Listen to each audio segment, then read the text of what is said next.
오늘 우리가 함께 나누실 말씀은 예레미야 11장 14절에서 23절까지의 말씀입니다.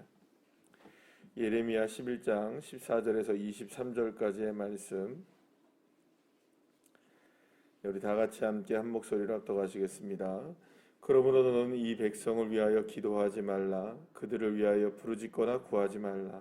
그들이 그 고난으로 말미암아 내게 부르짖을 때에 내가 그들에게서 듣지 아니하리라. 나의 사랑하는 자가 많은 악한 음모를 꾸미더니 나의 집에서 무엇을 하려느냐? 거룩한 제물 고기로 내 재난을 피할 수 있겠느냐? 그때 내가 기뻐하겠느냐? 여호와께서는 그의 이름을 일컬어 좋은 열매 맺는 아름다운 푸른 감람나무라 하였으나 큰 소동 중에 그 위에 불을 피웠고 그 가지는 꺾였도다. 바알에게 분향함으로 나의 노여움을 일으킨 이스라엘 집과 유다 집의 악으로 말미암아 그를 심은 만군의 여호와께서 그에게 재앙을 선언하셨느니라. 여호와께서 내게 알게 하셨으므로 내가 그것을 알았나이다. 그때 주께서 그들의 행위를 내게 보이셨나이다. 나는 끌려서 도살 당하러 가는 순한 어린 양과 같으므로 그들이 나를 해하려고 꾀하기를 우리가 그 나무와 열매를 함께 박멸하자. 그를 살아 있는 자의 땅에서 끊어서 그의 이름이 다시 기억되지 못하게 하자 함을 내가 알지 못하였나이다. 공의로 판단하시며 사람의 마음을 감찰하시는 만군의 여호와여, 나의 원통함을 주께 아뢰었사오니 그들에게 대한 주의 보복을 내가 보리이다 하였더니 여호와께서 아나돗 사람들에게 대하여 이와 같이 말씀하시되 그들이 내 생명을 빼앗으려고 찾아 이르기를 너는 여호와의 이름으로 예언하지 말라. 두렵건대 우리 손에 죽을까 하노라 하도다. 그러므로 만군의 여호와께서 이와 같이 말씀하시니라. 보라, 내가 그들을 벌하리니 청년들은 칼에 죽으며 자녀들은 기근에 죽고 남는 자가 없으리라. 내가 아나돗 사람에게 재앙을 내리리니 곧 그들을 벌할 해에니라. 아멘. 할렐루야. 오늘 이 본문의 말씀의 마지막 23절에 22절, 23절의 말씀을 보시면 하나님의 심판은 더 이상 미루어지지 않고 분명하고 명백하게 이스라엘 백성들과 유다 백성들에게 가해지게 된다는 것을 하나님이 분명히 말씀하십니다. 23절 마지막에 보시면 남는 자가 없을 것이다 이렇게 얘기하시고 내가 아나돗 사람들에게 재앙을 내릴 것이다 이렇게 얘기합니다. 이 아나돗 사람이라는 것은 결국에는 이 예레미야의 고향이 아나돗이잖아요. 아나돗 출신의 이 제사장이 바로 이 예레미야인데 그래서 이전에 처음에 제가 이 예레미야를 시작하면서 말씀을 조금 드렸던 것처럼 이 아나돗이라는 지역이 나오고 이렇게 할 때에는 이전에 실로 지방에 있었던 처음에 하나님의 언약궤가 있었던 실로의 성막을 이야기한다고 말할 수 있습니다. 이제 실로는 실패한 성막을 이야기하죠. 왜냐하면 홈리와 비느하스가 이 법궤를 가지고 블레셋에 전쟁을 하러 나갔다가 그것을 빼앗기는 바람에 결국에는 하나님께서 그것을 징계하시는 방법으로 그러니까 결국에는 이제 실로가 무너지게 되는 그런 일들이 이제 일어나게 되지 않았습니까? 결국에는 하나님의 법궤, 하나님의 성막을 자기의 멋대로 사용하는 사람들에게 하나님은 일종의 징계를 내리셨다라는 것을 볼 수 있습니다. 그러니까 결국에는 지금 하나님이 지금 이야기하시는 건 뭐냐면 바로 이스라엘과 유다 백성들도 지금 그와 같이 다루시겠다. 하나님의 마음은 더 이상 돌이킬 수 없어 보입니다. 그래서 이제 얼마지 않으면 진짜로 실제로 예레미야 시대에 예레미야가 있었던 그 시대에 결국에는 바벨론이 침공을 해 와서 예루살렘을 완전히 초토화로 만들고 불바다로 만들어 버리는 그리고 모든 이스라엘 백성들 가운데 많은 사람들이 끌려가게 되어지고 그리고 엄청난 재난을 당하게 되는 상황이 이제 펼쳐지게 될 상황인 겁니다. 그러나 여전히 이스라엘 백성들은 그 상황을 압니까 모릅니까? 몰라요. 그러니까 몰라서 모르는 게 아니라 분명히 지금 선지자가 선포를 하고 있단 말이에요. 선포를 하고 있음에도 불구하고 이스라엘 백성들에는 영적인 눈이 다 가려져 있었던 겁니다. 그래서 여전히 그들은 예루살렘 성전만큼은 안전하다. 평화가 있을 것이다. 우리에게는 절대로 그런 일이 일어나지 않는다. 지난번에도 말씀을 드렸던 것처럼 왜 그런 일들이 자기들에게는 그런 그 마음을 가지고 있었느냐. 히스기야 왕 때 이 아수르의 침공에서 하나님이 예루살렘을 막아주셨기 때문에 절대로 예루살렘만큼은 예루살렘 불패죠. 예루살렘만큼은 멸망하지 않는다. 하나님의 성전이 있는 한 우리는 결코 멸망하지 않는다라는 그런 잘못된 착각에 빠져 있었던 겁니다. 그래서 계속해서 죄를 짓고 계속해서 우상을 섬기고 여전히 자신의 자랑거리들을 이제 쌓아가고 계속 그렇게 이제 살아가고 있는 거죠. 그러니까 한번 어긋나기 시작하니까 계속 어긋나기 시작하는 게 이스라엘 민족이었습니다. 그리고 또 유다 백성들이었죠. 결국에는 하나님의 심판은 더 이상 피할 수가 없는 겁니다. 계속 경고를 했음에도 불구하고 이 경고를 무시하고 여전히 자기 멋대로 자의적으로 해석을 해버리고. 그러니까 사실 가장 무서운 게 뭐냐면 우리 자신 스스로가 자기 자신 스스로를 평가하는 게 제일 무서운 겁니다. 여러분 우리가 볼 때에 내가 생각할 때 하는 게 제일 무서운 겁니다. 내가 생각할 때 하는 게 제일 무서운 거죠. 사실은 우리나라가 처음에 왜 정말 방역을 잘했잖아요. 방역을 잘했습니다. 우리나라가 코로나 초기 때에 뭐 대구에서 신천지 사건이 일어났을 때 그때만 해도 세계에서 막 우리 뭐라고 했지만 그 이후에 전 세계적으로 유럽인이 미국인이 퍼졌을 때 그들이 우리를 부러워했단 말이에요. 한국은 어떻게 그렇게 방역을 잘하냐, 어떻게 그렇게 성공적으로 잘했느냐, 백신도 없이 잘했다, 이렇게 막 칭찬을 막 했단 말이에요. 근데 거기에 이제 우리는 뭐 합니까? 우리나라 대단한 나라구나라는 생각들을 해서 우리 대단하긴 대단하죠. 이 작은 나라에서 그거를 잘 극복해냈으니 얼마나 대단합니까? 우리 국민들도 참 착하고. 그런데 그런 부분에 있어서 우리가 그것까지 딱 했으면 되는데 그걸 지나치면 어떻게 됩니까? 우리가 우리 스스로를 판단하는 게 어려워지는 거예요. 여러분 우리나라만큼이나 방역을 잘한 나라가 있었습니다. 어느 나라는 게 대만. 정말 대만 잘했거든요. 그러니까 그 나라는 뭐 이제는 웬만하면 이제 뭐 우리 관광객 받을게요 막 이런 식으로 하면서 백신도 없이도 대만은 그걸 잘했어요. 그래가지고 거의 이제 확진자도 없고 사망자도 안 나오는 그런 상황이 뭐 나오고 뭐 이러니까 막 한껏 고무대에 써가지고 많이 이제 방역도 풀어지고 경제 활동도 재개되고 막 이렇게 됐어요. 그런데 지금 여러분 대만 어떤 줄 아십니까, 여러분? 엄청나게 지금 많아요. 갑자기 너무 많아진 거예요. 그래가지고 지금 어제 잠깐 뉴스 이렇게 올라온 거 보니까는 막 아파트에 확진자 나오면 막 병 던지고 난리 나고 싸우고 뭐 난리가 났더만요. 왜 그랬을까요, 여러분? 그들이 왜 그렇게 실패를 했을까요? 자만한 거예요. 자기 자신 스스로를 평가한 거예요. 우리 이 정도면 됐지. 이 정도면 잘하지. 이 정도면 괜찮은 거야. 그러니까 누가 판단하는 겁니까? 자기 스스로가 판단하는 거예요. 그러니까 문제는 뭐 어디에 있냐 하면은 내가 나 자신 스스로를 판단하는 거 그 나쁜 거 아닙니다, 여러분. 나 판단해야죠. 나를 판단하고 내가 생각을 하고 내가 어느 정도 기준을 세우고 나가는 거 그거는 뭐 해야 할 일입니다. 그러나 거기서 지나치면 어떻게 되느냐?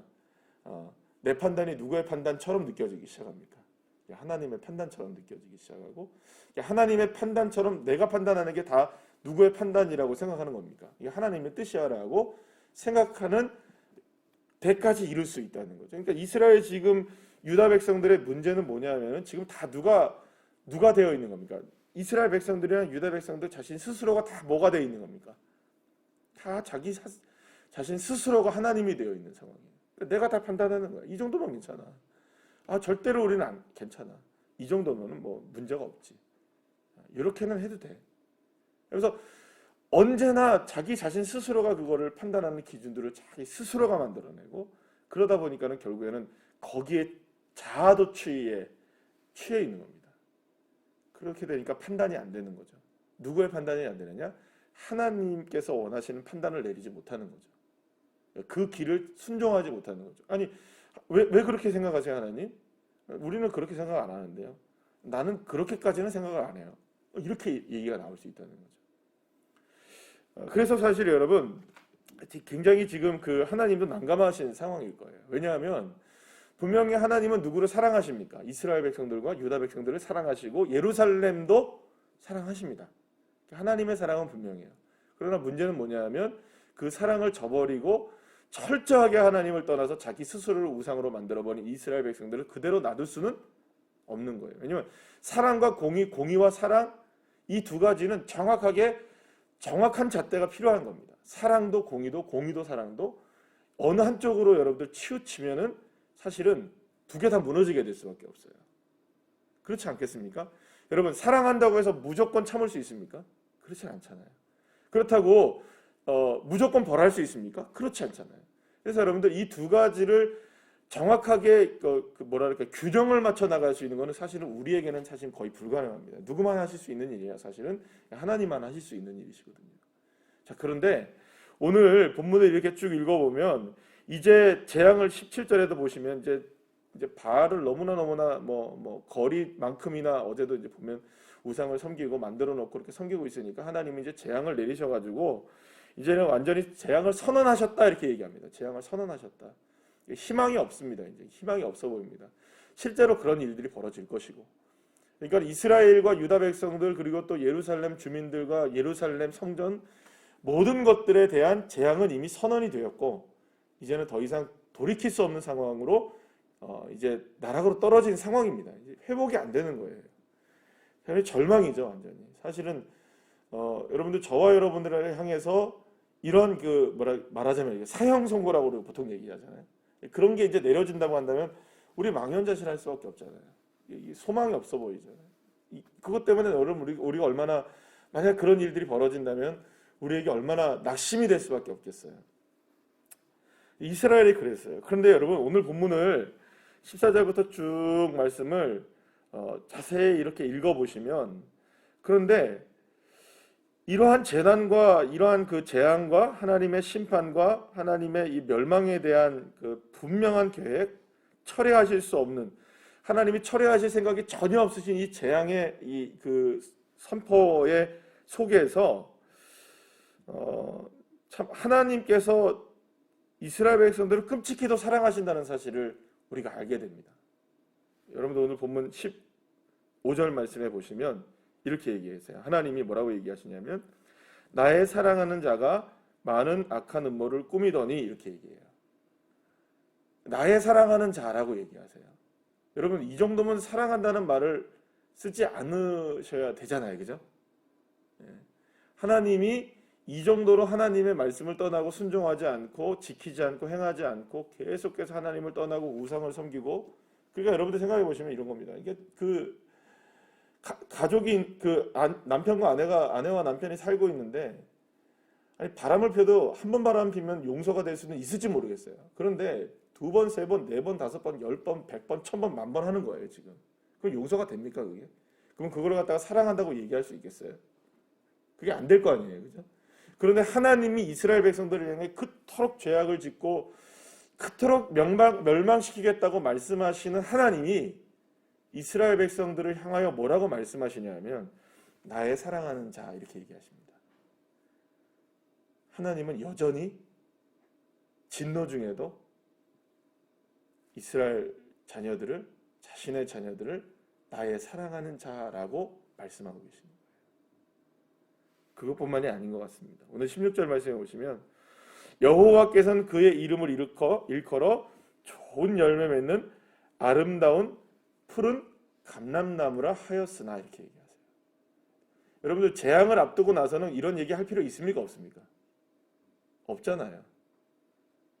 멸망하고 진멸하고 징계하고 다 무너뜨리고 이제 완전히 초토화시켜버릴 그 이스라엘 백성들을 향하여서 굳이 내가 너를 옛날에 푸른 열매 맺고 아주 아름다운 푸른 감람나무로 생각했어 이 이야기 할 필요 없잖아요. 하나님이 무슨 얘기를 하시느냐?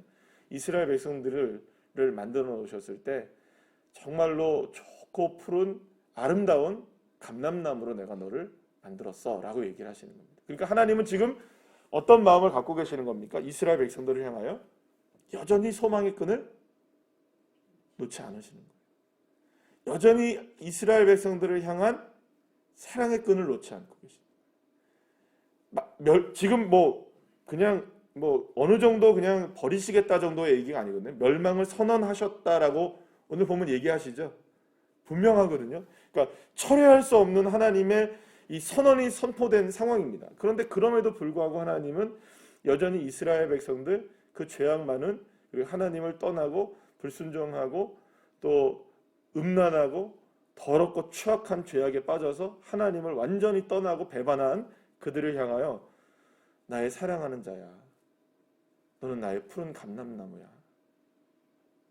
사랑하는 여러분, 진노 중에도 하나님은 여전히 사랑하고 계시는 겁니다. 진노 중에도 긍휼히 여기시는 마음이 있으신 겁니다. 그럼 왜 그럴까요, 여러분? 하나님은 이스라엘 백성들의 무엇이 되기를 선언하셨기 때문입니까? 하나님이 되시기로 선언하셨기 때문이에요. 그러니까 언약의 측면에서 본다면 이스라엘 백성들이 언약을 완전히 어기고는 있지만 하나님도 언약을 지키셔야 되잖아요. 하나님은 지키고 싶으신 거예요. 끝까지. 그러니까 선언을 하셨어도 여전히 이스라엘 백성들을 향한, 그거는 이제 너는 내 아들 아니야, 내 자녀 아니야, 이게 아니라 내가 너를 징계해도 너는 여전히 누구다? 내 사랑하는 자야. 내가 너를 징계하고 너를 완전히 멸망시켜버릴 것이지만 그럼에도 불구하고 너는 나의 여전히 아름다운 푸른 감람나무다. 주님이 지금 이스라엘 백성들을 향해 그렇게 말씀하고 계시는 거죠. 그렇다면 사랑하는 여러분, 저와 여러분을 향한 하나님의 마음은 어떠실까요? 동일하신 하나님이십니다. 우리를 향하여 때로는 진노하시기도 하시고 부족하고 연약하죠. 늘 하나님의 뜻대로 살지 못하고 늘 하나님의 마음을 아프게 하기도 하고 우리가 좌우로 치우치지 않겠다라고 고백하고 또 뒤돌아서면 또 주님의 마음을 아프게 하기도 하고 말씀대로 살지 못하고 기도하지 못하고 마음 먹은 대로 되지 않습니다. 여러분은 마음 먹은 대로 되지 않잖아요. 우리 신앙이 그렇게 됩니까? 하루아침에도 12번씩 변하는 게 우리의 마음인데요. 주님을 찬양했다가도 화를 내기도 하고 주님을 바라보기도 했다가 여러분들 세상을 바라보기도 하고 사도 바울이 오죽했으면 오호라 나는 곤고한 사람이다라고 고백을 했겠습니까? 사도 바울도요, 여러분. 수없이 많이 자기가 원하는 것들을 이야기하기도 하다가 아니 이렇게 살면 안 되는데라고 하면서 또 돌이키기도 하는 그런 연약한 모습이 다 우리의 모습들입니다. 하나님의 마음으로 오늘 하루를 시작했다가 인간적 마음 들었다가 마귀의 마음에 우리가 완전히 빼앗기기도 하고 또다시 주님 앞에 나와서 아유 주님 용서해 주세요 회개하는 우리들의 모습. 이 모습 속에서도 하나님은 저와 여러분을 향해서 어떤 마음을 갖고 계시느냐, 우리를 향해 한 사람 한 사람, 오늘 이 자리에 계신 여러분들을 한 사람 한 사람을 향해 하나님이 말씀하십니다. 그 속마음을 우리에게 알려주시는 겁니다. 마치 꽁꽁 숨겨놓은 수수께끼의 정답처럼 저와 여러분들에게 말씀하시는 겁니다. 그래도 난 너를 사랑한다. 그래도 여전히 나는 너를 향해 푸른 감람나무가 되기를 원하고 있다. 사랑하는 여러분, 하나님의 마음이 이와 같으십니다. 진노 중에라도 긍휼을 베푸시는 하나님, 진노 중에도 여전히 나를 사랑하시는 하나님, 12번도 더 진멸되어야 마땅한 나의 모습이지만 예수 그리스도를 저와 여러분들에게 보내주셔서 십자가를 짊어지게 하시고 그의 아들을 우리를 위해서 나를 위하여서 아낌없이 십자가에 내어주심으로 저와 여러분을 구원하신 그 사랑이 우리를 떠나지 아니하시고 우리를 끝까지 붙잡고 계시고 반드시 저와 여러분을 푸른 감람나무로 만드시고야 마시는 그 하나님의 놀라운 은혜와 사랑이 오늘도 가장 깊숙한 곳에 흐르고 있습니다. 그러면 여러분 그 사랑의 은혜를 만나기 위해서 어디로 들어가야 될까요? 저와 여러분도 역시 깊숙한 곳으로 들어갈 수밖에 없는 거죠.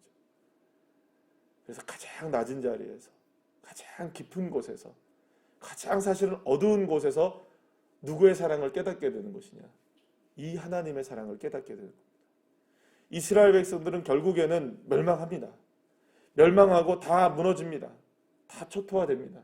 그런데 그 무너진 그 예루살렘 성전을 바라보면서 이스라엘 백성들이 포로로 끌려가며 눈물을 흘리며 하나님의 마음을 알게 됩니다. 그리고 70년 만에 하나님은 회복시켜 주시죠. 하나님의 사랑의 끈이 이어져 있는 겁니다. 푸른 감람나무로 만드시기를 원하신 하나님의 은혜는 살아있습니다.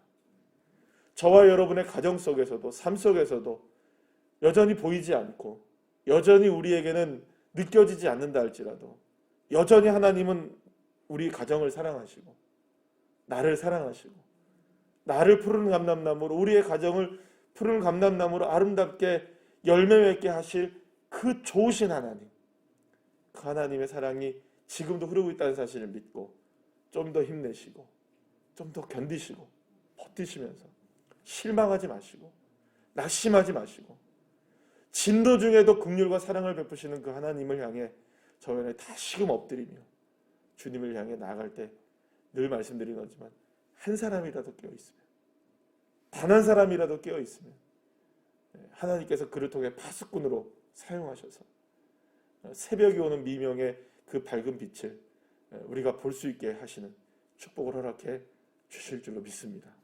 기도하시겠습니다.